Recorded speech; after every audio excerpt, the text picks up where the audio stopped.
माझ्या राजाचं नाव गाजत गडकिल्ल्याच्या दगडावरी माझ्या देवाचं नाव गाजत गडकिल्ल्याच्या दगडावरी राजाचं नाव गाजत गडकिल्ल्याच्या दगडावर माझ्या राजाचं नाव गाजत गडकिल्ल्याच्या दगडावर एकच राजा इथे जन्मला तुझे गिरधावरी एकच राजा इथे जन्मला तुझे गिरधावरी छत्रपती शिवाजी महाराज की धर्मवीर संभाजी महाराज की माझ्या राजाचं नाव गाजत गडकिल्ल्याच्या दगडावरी माझ्या देवाचं नाव गाजत गडकिल्ल्याच्या दगडावरी माझ्या राजाचं नाव गाजत गडकिल्ल्याच्या दगडावर माझ्या राजाचं नाव गाजत गडकिल्ल्याच्या दगडावर सर्वराज निर्माण केले तलवारीच्या धारेवरी तलवारीच्या धारेवर तलवारीच्या धारेवर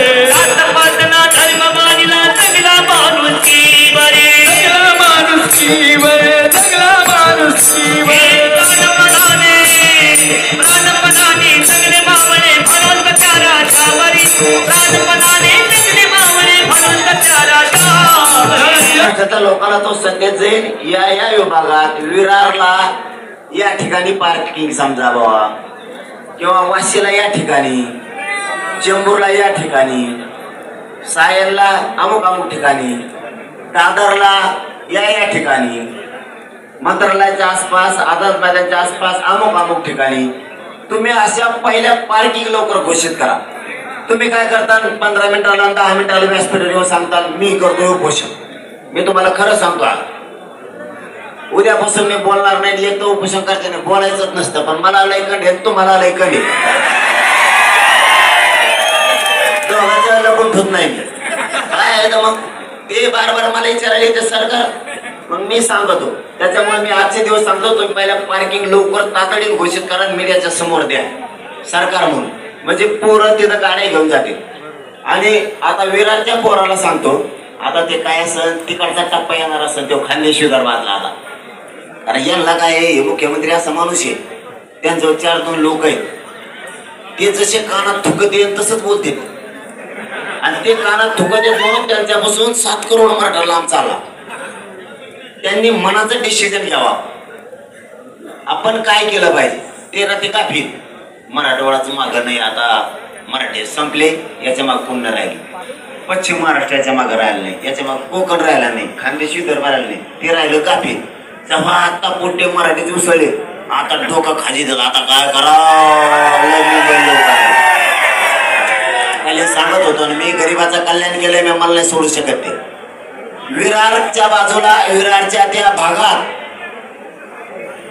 त्या शहरातल्या पोरांना जिथं त्यांनी रोडवर त्यांच्या गाड्या त्यांनी तातडीनं संबंधित पोलीस बांधव आणि सरकार सांगत त्या पार्किंगवर नेऊन लावा आणि रेल्वेनं मारी झोपतीन दादागिरी करीन पोराला ते झालं एकदा आता त्या भानगडीत पडूच नका सांगायचं. आणि तिची पोस्ट व्हायरल होते ना ते चपाटे असते 4-2 पुढची आशा आता राज्यपाल कोठ्यातून काही राहिले मतदानावरचे विधान परिषद संपल्या जातात आता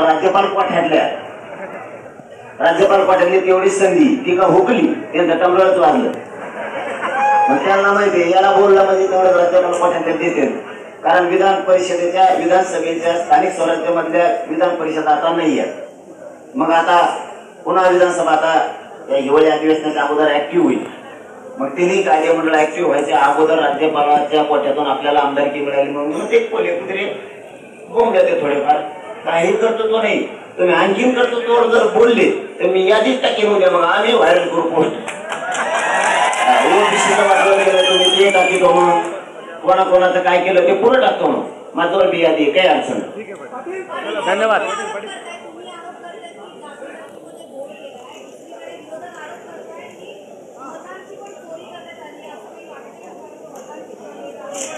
निवडणुकीमध्ये मतांची चोरी झाली आहे का?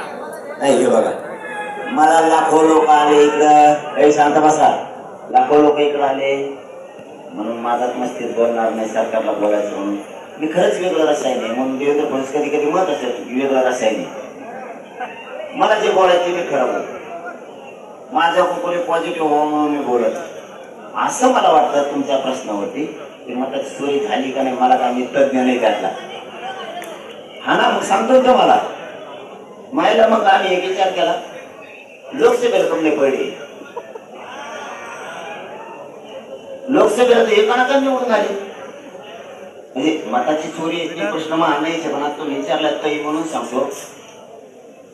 जर ते मताची चोरी असते विधानसभेला लोकसभेला खपाखप निवडून आले ना, असं मला वाटतं नसावं बळब, असं माझं म्हणणं आहे बरं वैयक्तिक. पण पुढचंही सांगतो, मी काय त्यातला तज्ञ नाही.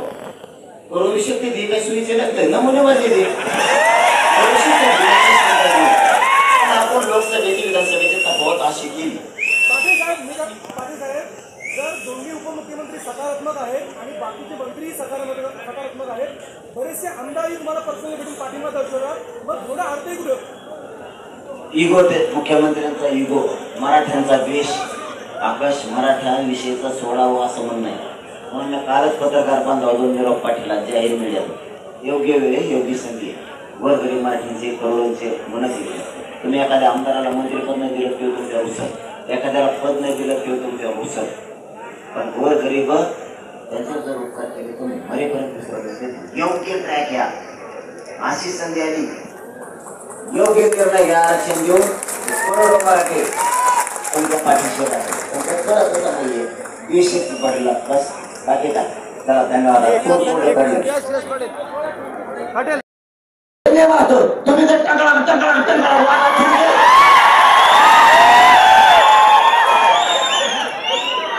हे करतो तो नाही, हे करतो तर तुमचे शेतकऱ्याचं काय केलं तुम्ही लक्षात ठेवा.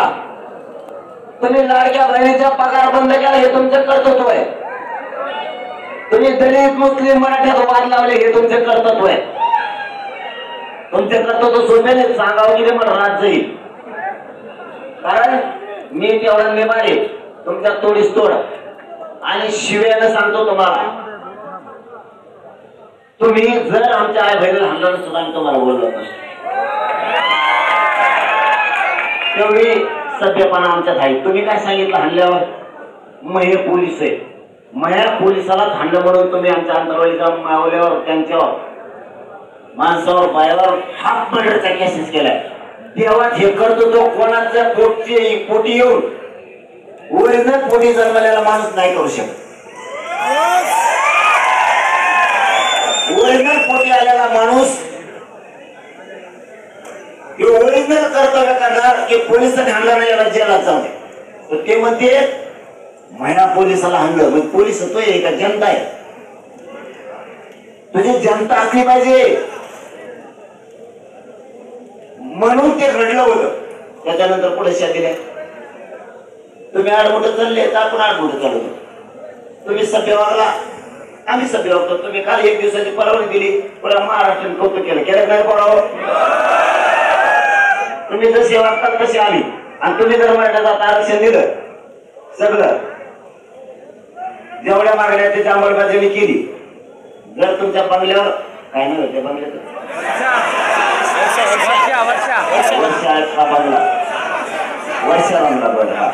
वर्षा बंगल्या जर नाही पुजीला बोलावले तर आपलं नाव बदलून ठेवा. एकदम सोपं.